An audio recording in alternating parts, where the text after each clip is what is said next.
Anyway, I did say I'd explain sub. So, as you can see on the side of the screen, the buttons are there. Square is 1, triangle is 2, X is 3, O is 4. Outside of that, it'd be the directional inputs that I'll add to it. He's an offensive character. I'd say he's an offensive footsie character. His main tools would be back 1, forward 2, back 3. Yeah, that's about all he uses in neutral. If you're at this range, it's those normals there. And if you feel like somebody is threatening you with a better normal or so, you just throw ice ball. After ice ball, you do this string. The back 1. Is it really back 1 4 3? Yeah, back 1 4 3. It's a slide. Oh yeah. He has back 2 as well. Back 2 is just only mid, comes out at 14 frames. I don't really use this much, but you can do a mix-up with it. We'll talk about that later. So, depending on the variation... Calls picking up now, sad days. Oh man, sorry to hear that. But yeah, so... Back 1 is the main tool that you'd use for sub. What you want to do is you want to condition them somehow to be blocking low like this, because back 1 is actually a high. I'm gonna set the opponent to duck,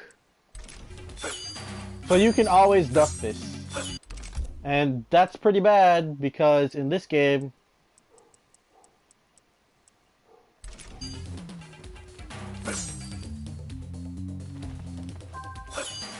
ducking leads to this.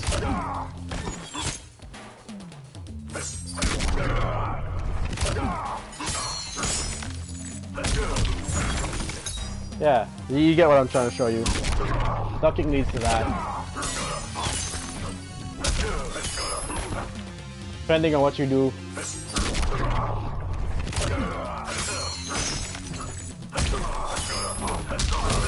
You get into slide and stuff like that. So yeah, you use this move sparingly, but it's still his best like poking tool because it's really safe. If you have any questions while I'm explaining anything, feel free to ask. I'll stop and explain midway. Let me take him off duck. But yeah, his main string for offense would be back 2-4.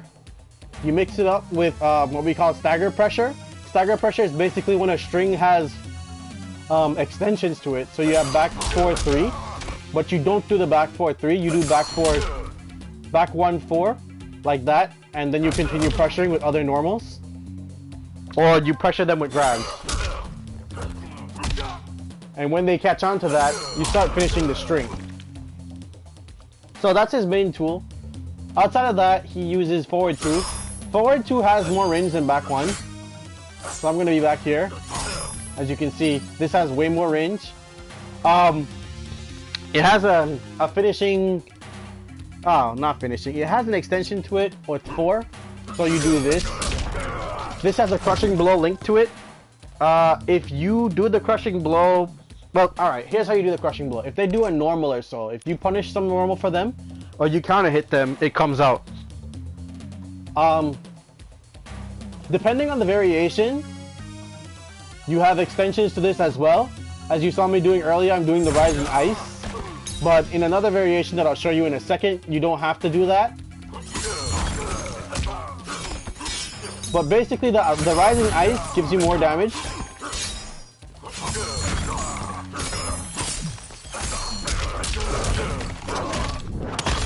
And so does the other variation.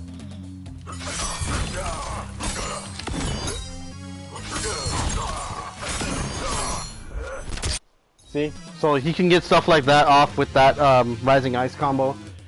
Outside of that, he has forward 2. I mean back 3, I'm sorry. Back 3 is important because this is the only quote-unquote mid that Sub-Zero has, and this is the only thing that you have to block. This is the reason why at certain ranges you'll get people to block low. So like if I'm here, I can hit you with that, so you're going to want to block low because I can do combos off this.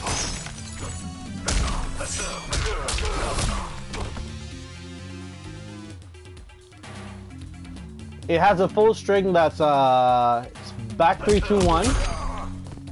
We normally don't finish the string. Normally you just see these two come out, or you see this one come out for stagger pressure. It does have enough frame advantage to loop into itself. It's 17 hit advantage, and it's also 13 frames to start up. So that means I can do this, and you have to block. You can't interrupt with any other normal. Let me see. Let me put the AI on record.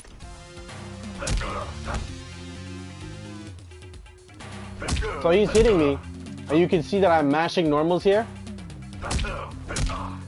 See? I'm hitting fatal blow and it's still not letting me. I'm mashing the fatal blow and it's still not letting me.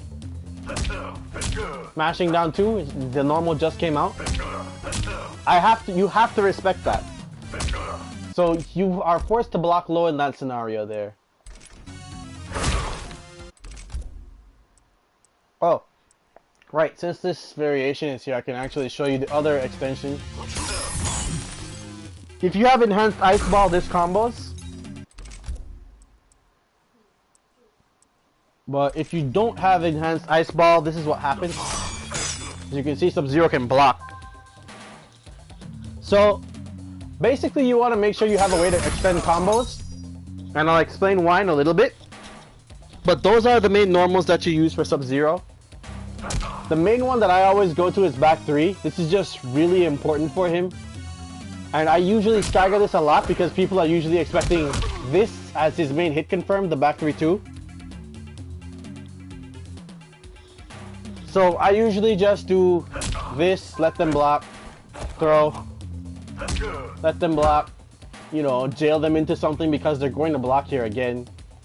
This, let them block, another hit confirm for pressure, or you go into the low again, and you go for it the third time and you maybe finish the string, or you go for it the second time and you finish the string here. So that's how Sub-Zero basically plays the game. He does what we call strike throw mix-ups. So in this scenario here, he can either throw you or strike you because the hit advantage is good enough for him to get something off of it. What else is there?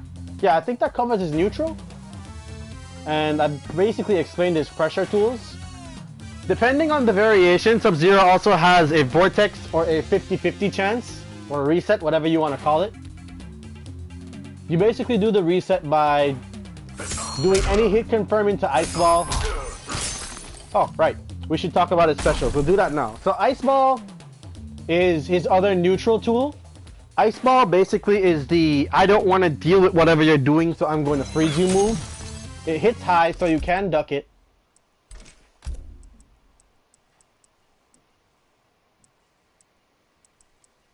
There we go. You can duck Ice Ball. Even though it looks like it's going straight through his head, you can duck that. Right?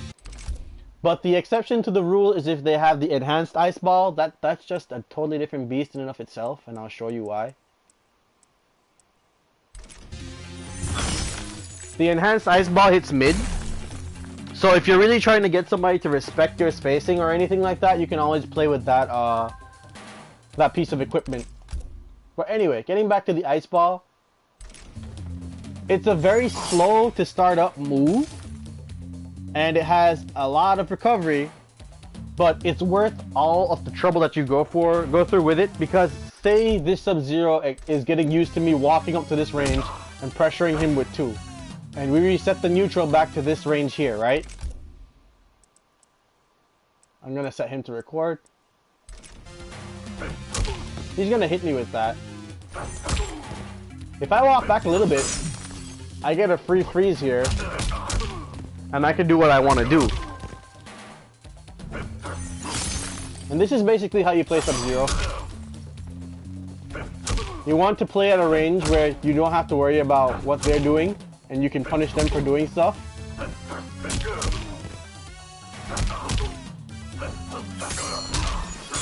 And then you go in, you get your combo, you go crazy. So yeah, that's why they say he's an aggressive footsie character. Now, I was talking about how Sub-Zero plays offense, so let's get back to that topic there.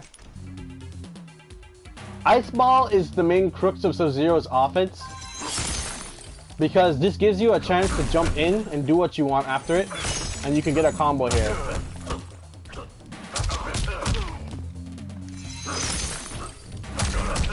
See? So you can hit that, you're at plus 16, which means that if you're good enough at timing it, you can do a back 1 here, but you don't have to do that. What we usually go for is the forward 2 or back 3 mix-up, which is basically an overhead low. This is the only chance that I'd say it's safe to go for that, unless they don't have any meter on the side here. The way you set that up is you go for your hit confirm, you go into Ice Ball,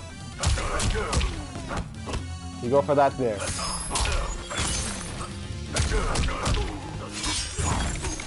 You go for that there. It's your choice in how you want to finish the combo at that point, but that's essentially how people play Sub-Zero for the most part. The other way they play him is they finish the combo.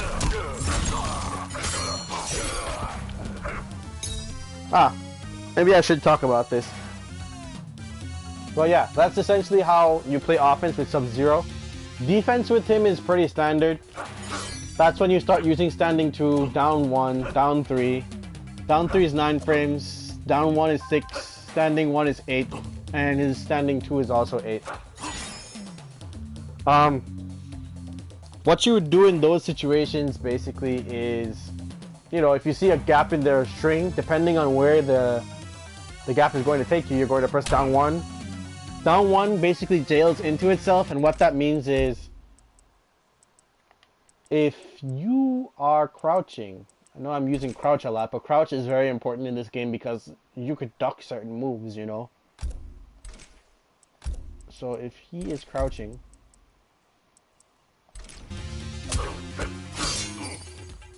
you see that? If I do it raw, it doesn't work, right? I'll turn off the block as well, so you see that this hits.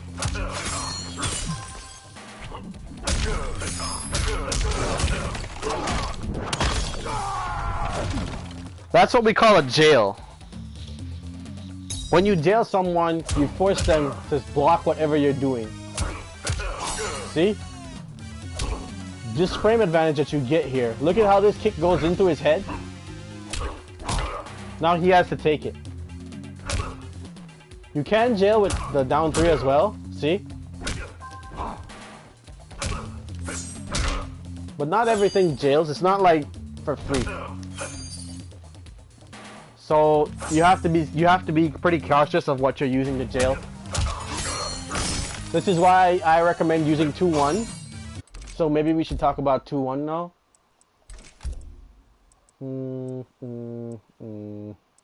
Let's put him back to normal and take him off duck.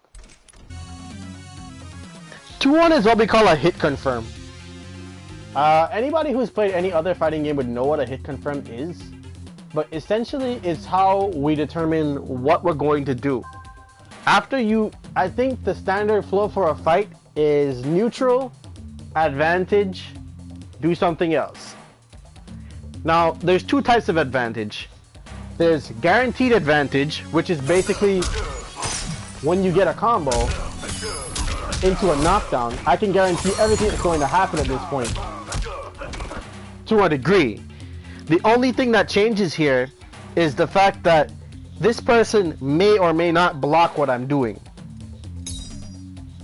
And that's fine for most of the situation. If they can block it or not, it doesn't really matter. But yeah, so what we're doing with the hit confirm is we're taking random advantage. Say the other Sub-Zero did Ice Ball and we jump over it, right? We jump over it and we know that we're gonna land it. We might land this punch, we're not sure. You do a hit confirm there. So I'm gonna set the AI to random block. As you can see, it's on random block.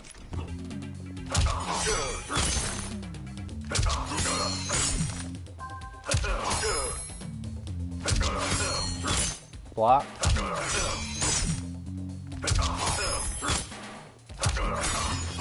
Is this on random block? He's just letting me hit him. It is on random block. What the hell? Let's do random combo then. That usually does better, I guess.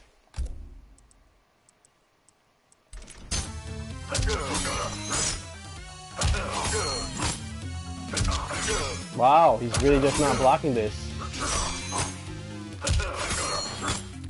Okay, so I can't use this game as an example because he doesn't want to block. But essentially, he's just not blocking. Do I have this on random block? I do have it on random block. Oh, right. Okay, here we go. Okay. So let me show you guys hit confirming, right?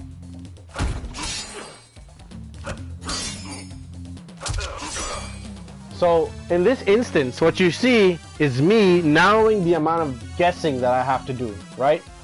Remember, nothing in a fighting game is really guaranteed, but there are certain moments that you should act on. For example, if Sub-Zero does an ice ball, right? And the opponent blocks it. Now he's doing it. Now he's just not blocking. If I do an ice ball there, right?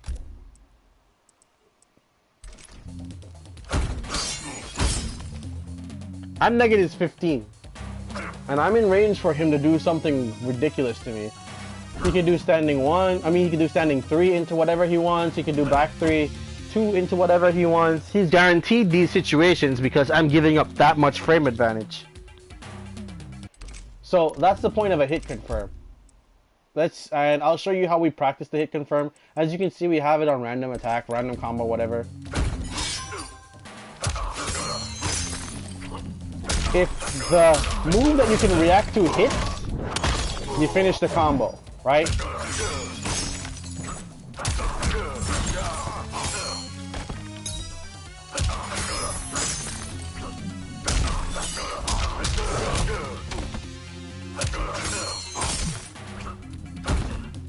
But if it doesn't hit, you stop. What this does is it guarantees you a chance to be, I don't want to say always safer, but a bit safer.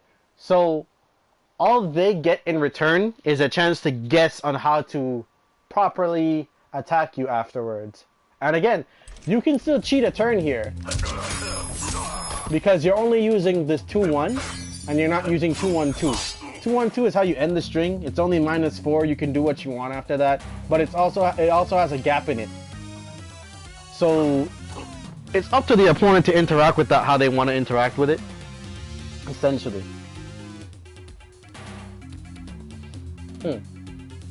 Back 3-2 is also a hit confirm. As you can see, it's only -6 on block and you're all the way over here. They can't even throw you. So those are his main hit confirms. This is how Sub-Zero tries to keep himself safe, because he has an extra move that he can do there and he doesn't have to finish the string. He can actually just go for whatever he wants at the beginning. And yeah, I think that's all you need to play Sub-Zero, really. Back 1, forward 2, back 3. 2-1 up close. You can do 1-2 if you want to, but 2-1 is the same frame data.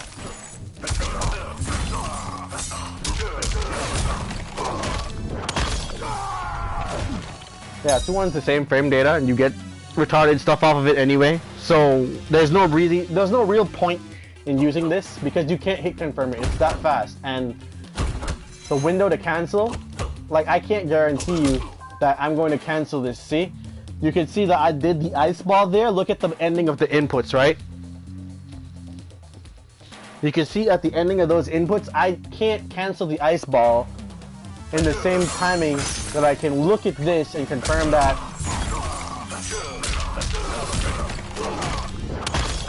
See?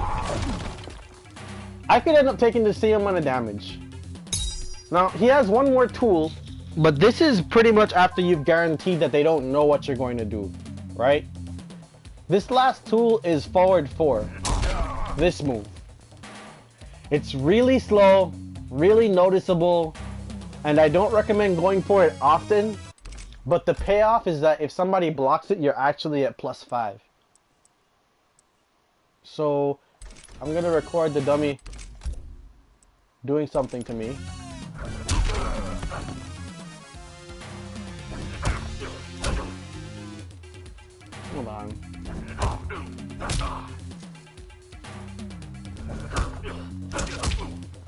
armor. Is he +5?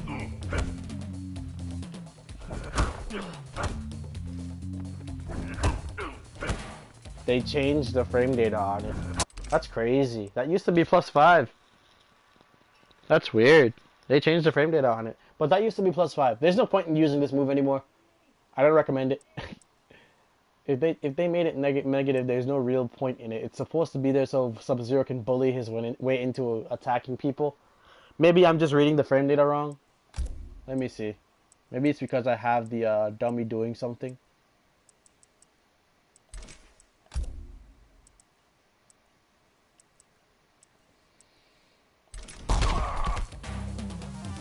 Is he blocking though?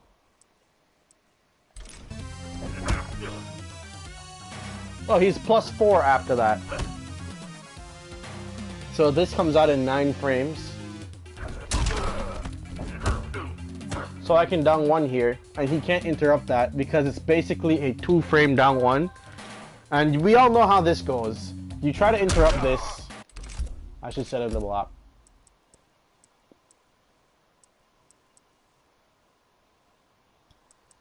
I can try stance. He blocks here. That happens. You have to block that afterwards because you tried to interrupt the other move. And that's what this is good for.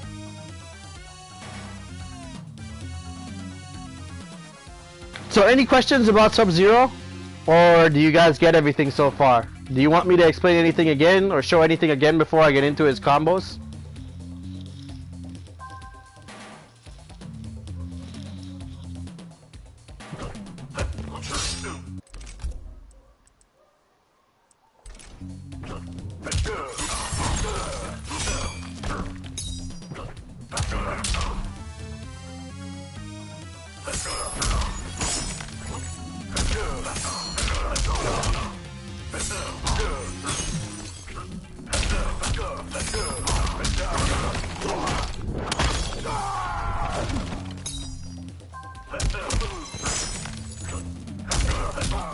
I think I would need to play hands-on, but everything seems straightforward as you said.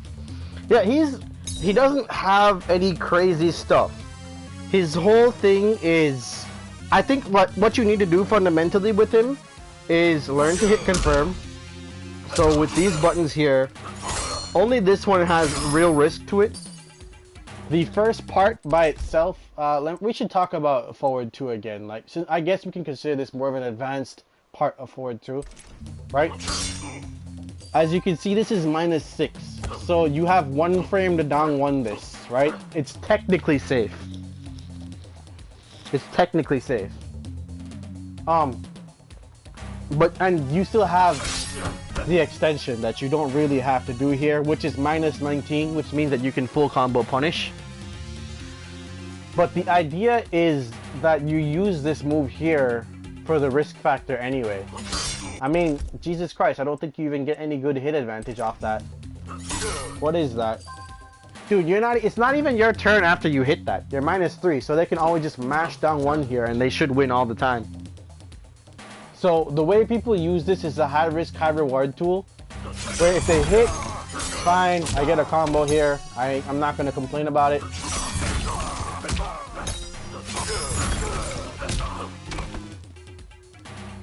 Let's see if I can show you guys a decent combo with this.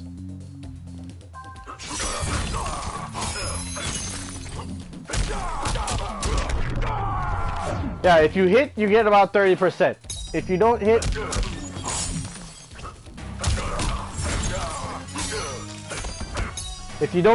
then they get about 30%, which is why it's called a 50-50. But the real thing about it is that technically you have a better chance of landing something than they do, because after you hit Ice Ball and you do this, you can do dash up throw, which loops into itself. And if they guess wrong, you can do that. You have overhead.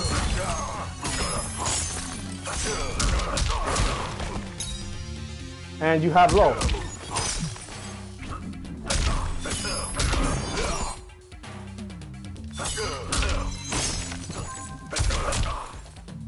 Oh, okay. So let's get into his crushing blows, or the important ones that you should know how they work, right? Forward 2 has a crushing blow on it, right?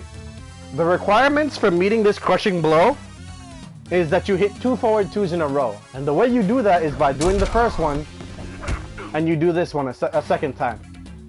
Why this isn't a bad thing to do, or why this is considered okay, is because if they get up and you force them to block your forward 2, then you're still +4. You don't lose anything. If they get up and they're not blocking, they're going to take like, what, 26%? 26%. So what you do is you do the forward 4, you do another one, and then you down 1 after it. Unless you're very comfortable with your opponent, right? If you notice that they're standing every time you hit them, right? And you see them in a standing position, you don't see them like, you know, stagger back up or anything like that, then you just go for that. If you see them stagger back up, wait, hold on. If you see them standing, you can do other moves. You're going to jail them into having to respect this move. It's not invincible though. I'll show you why. You do this. Oh shoot. I'm sorry. I'm sorry. I held the button.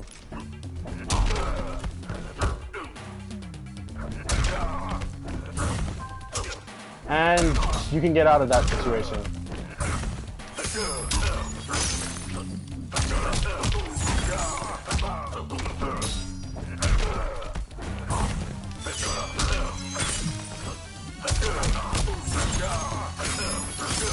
So yeah, you can reset neutral by doing stuff like that. And he hit me with the second one. You can also do like wake up normals, so you can kick him out of it. But you can't do the combo extension out of it. You can try to flawless block it as well. But it's really hard to do. You can't jump out of it either. So those are the options you have. I don't think you can fatal blow it either. That flawless block window is hard. And he still gets it somehow. Okay. Anyway. Custom. But yeah, that's what forward force is used for.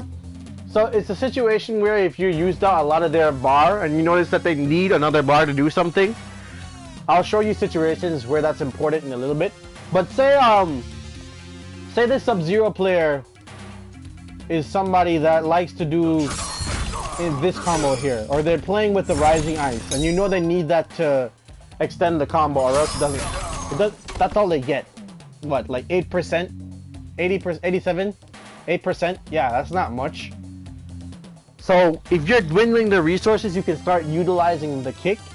Or if you know that there's somebody that just likes to sit down and block and they want you to be playing the game here, just take the free kick. If they block it, it's your turn. You can down 1, then jail into 2-1. And you just go from there. Outside of that, what other things does Sub-Zero have that you should know about? Let's see. So we were talking about his crushing blows. So that was the first one that I wanted to talk about because it's the easiest one to set up. Now, guaranteed crushing blows that you have would be the 1-2-4 crushing blow. The only time I recommend using 1-2-4 is to end a string.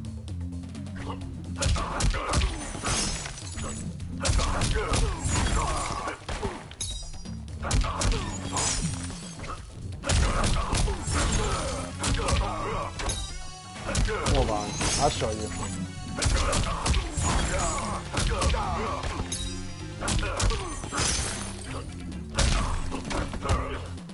How do I end this on the screen?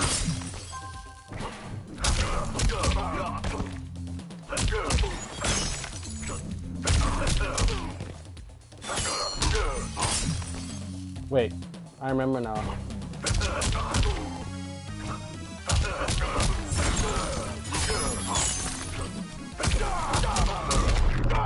Yeah. So if you do a combo that's 7 hits or higher, you actually get to score a crushing blow there. What other crushing blows does he have? He also has this one. And this is probably the easiest one to set up because Sub-Zero has a throw loop, right? And what you need to do to get the crushing blow to connect is have the throw escape that they do fail. The way how throws work in this game is they have a forward throw and a backward throw. And if you miss, you have to use a specific button to tech both throws. So the 2 and 4 the even buttons, 2 and 4 would tech the forward throw, and the odd buttons 1 and 3 would tech the back throw.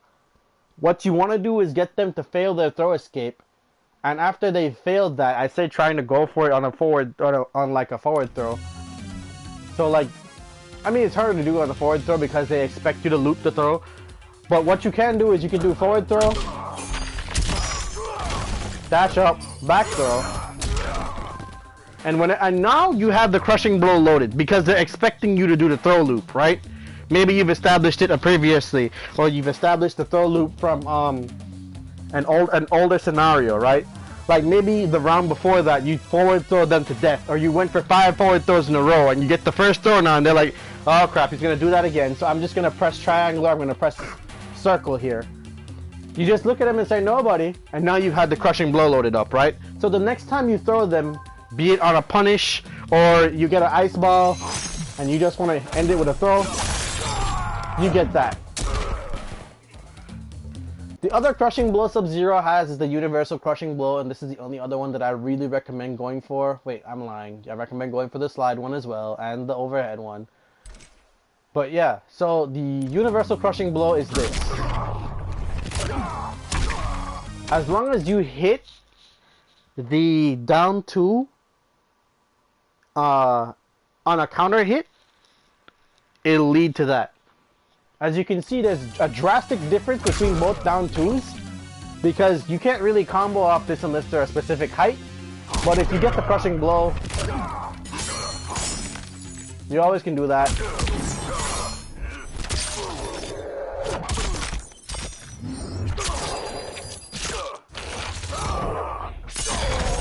Oh, 45%. So yeah, so if they're going for like 2-1 or they're trying to stagger you with this, or they're doing this, or you're in footsies and they do this, you can always go for that for the counter hit. Alright. So this move is also actually Sub-Zero's armor break. You only get 1 per character, and how the character gets their armor break differs. So if I set Sub-Zero to do, where is it? Breakaway? AI. Breakaway. Breakaway. There we go.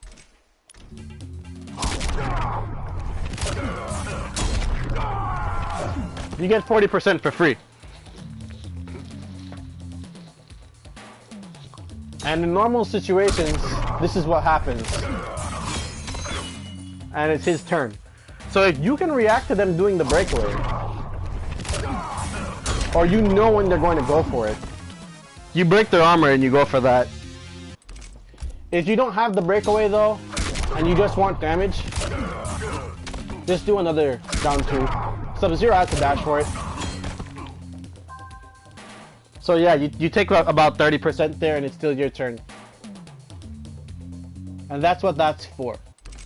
That's full coverage of the forward 4. Let's get it back to this and take off the breakaway. Slide breakaway. Slide crushing blow. You get this by amplifying your slide twice. Once you've done that, the crushing blow becomes active. So what everyone recommends is basically ending your combo in slide. If you have them closer to the corner, what you do is you jump over, land a cross-up kick without him moving, so run like that, and you hit them from the other side.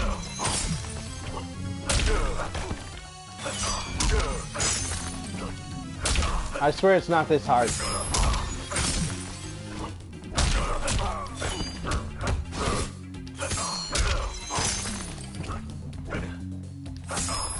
I'm telling you, it's not this hard. I'm just not used to doing it on stream.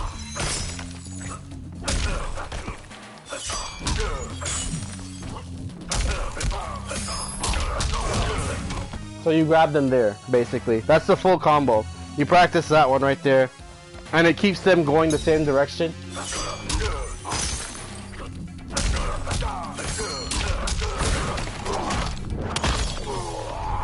You learn 2 of those, and that should do about, how much percent?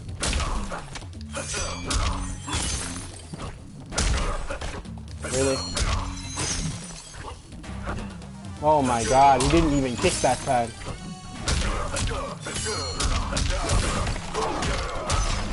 %, a quarter of your health for that one combo there in a bar.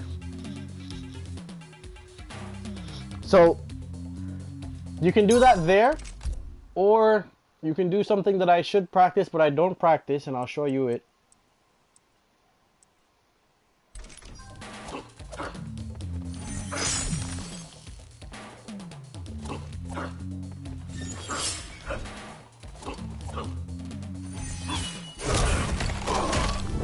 If you have slide, what you can do is you can do a crouching slide by hitting both angles on the stick.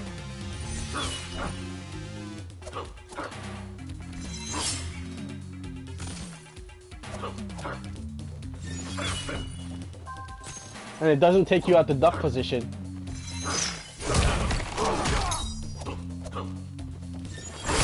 Or you can just hard read the slide as well. From there it's pretty obvious, I guess. See? So you can actually slide from all the way over here and still hit them. It's just when it makes contact that he gets back into a standing position. So he can't throw anything there. That's what makes Sub-Zero so scary. He's very good at like dealing with projectiles. Because if you throw with Sub-Zero, if you're any other character and you throw at Sub-Zero, that happens. His projectile goes through your one and that happens. And if you're playing Dead of Winter, or any variation with EX Ice Ball, and you do that,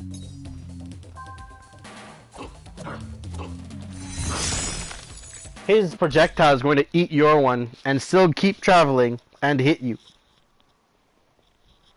So yeah, it's a mid, it eats other projectiles, and it helps you extend combos.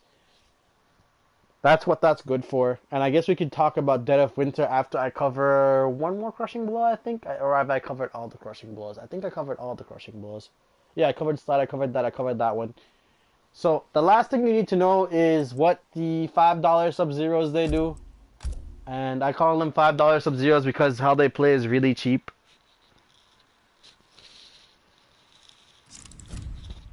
So let me show you what that is. Sub-Zero. Basically, Sub-Zero.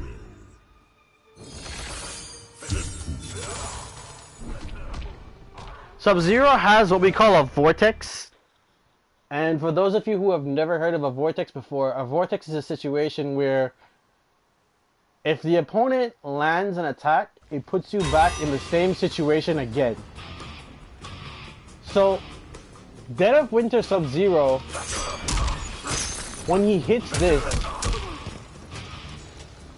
string, as I told you before, he's plus 16, right? You have to block his low, you have to block his overhead, right? But now that he's not forcing you to stand up and he has the EX Ice Ball, you can end the string in 3-2, and loop it.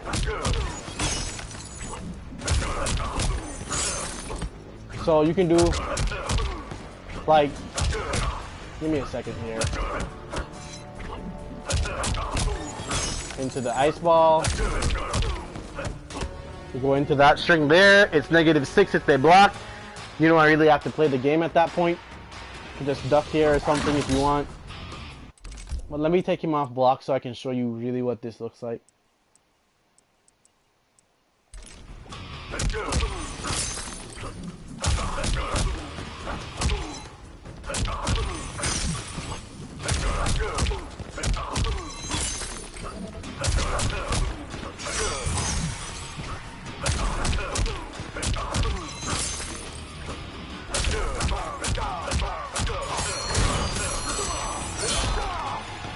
That's basically a vortex.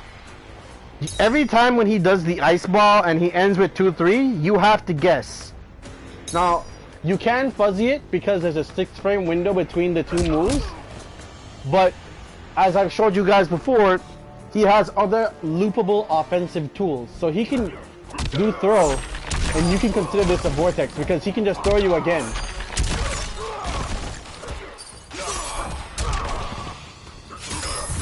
Or put you in this.